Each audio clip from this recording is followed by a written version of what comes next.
Assalamu alaikum viewers. Hope you all are fine. Hope the best.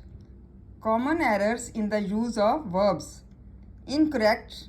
I am very oblique to him. ये incorrect sentence है. Correct is I am much oblique to him. मतलब very नहीं इस्तेमाल होता, much इस्तेमाल होता है. मैं उसका बहुत शुक्रगुजार हूँ.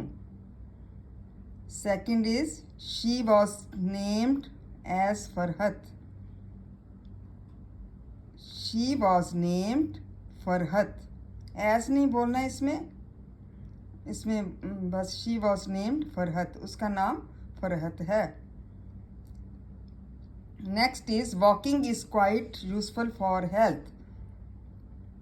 मतलब चलना सेहत के लिए बहुत मुफीद है. Walking is very useful for health. Quite नहीं यूज होगा, वेरी यूज होगा. चलना सेहत के लिए बहुत मुफीद है. Next, go on trying till you do not succeed. ये रॉन्ग है sentence. And correct is go on trying till you succeed. कोशिश करते रहो जब तक कामयाबी नहीं मिल जाती. Thank you so much. Hope you like this video. Thank you so much. जज़ाकल्लाह खैर.